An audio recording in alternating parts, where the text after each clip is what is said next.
ரகுமான் முருகதாஸ் கூட்டணியில் உருவான படம் சிக்கந்தர் ரம்ஜான் ரிலீஸ் ஆக கடந்த மார்ச் 30 வெளியானது. மிக பெரிய தோல்வியை சந்தித்த இப்படம் விமர்சனம் ரீதியாகவும் ரசிகர்கள் இடத்திலும் வரவேற்பு பெறவில்லை. இப்படத்தின் தோல்விக்கான காரணங்களில் ஒன்று சல்மான் கான் என பேட்டி ஒன்றில் கூறினார் முருகதாஸ். நேற்று ஹிந்தி பிக் பாஸ் நிகழ்ச்சியை தொகுத்து வழங்கிய சல்மான் கான் அதற்கு பதிலளித்துள்ளார். அது என்ன என்பது குறித்து இந்த பதிவில் விரிவாக பார்க்கலாம்.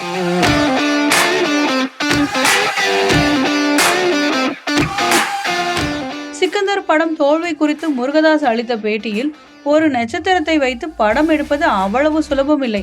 பகல் நேர காட்சிகளை கூட நாங்கள் இரவில் தான் படமாக வேண்டியிருந்தது. ஏனென்றால் சல்மான் கான் இரவு 8 மணிக்கு தான் படப்பிடிப்பு தளத்திற்கு வருவார்.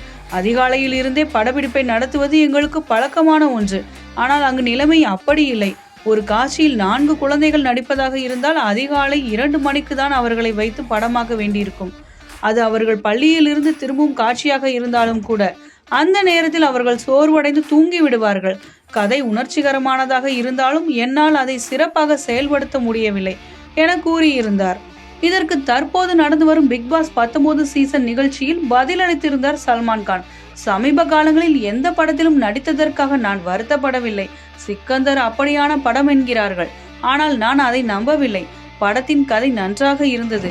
நான் இரவு 9 மணிக்கு படப்பிடிப்பு தளத்திற்கு வருவேன். அது பிரச்சனைகளை உருவாக்கியது. இயக்குனர் சொன்னது இதுதான். ஆனால் என் விழா இளமும் உடைந்திருந்தது. ஆரம்பத்தில் சிக்கந்தர் படம் முருகதாஸ் மற்றும் சஜித் நதியவாலாவுடையதாக இருந்தது. ஆனால் பின்னர் சஜித் தப்பித்துக் கொண்டார். முருகதாசும் மதராசி என்ற படத்தை இயக்கினார். அந்த படத்தின் நடிகர் 6 மணிக்குள் படப்பிடிப்பு தளத்திற்கு வந்து விடுவார். அது பெரிய படம். சமீபத்தில் அப்படம் வெளியானது. அது சிக்கந்தரை விட மிகப்பெரிய பிளாக் பஸ்டர் என கூறியிருந்தார். படத்தின் வெற்றி தோல்வி என்பது ஹீரோ சரியான நேரத்திற்கு வருவது சார்ந்தது இல்லை. முருகதாஸின் புதிய படத்தில் ஹீரோ சரியான நேரத்திற்கு வந்தார்.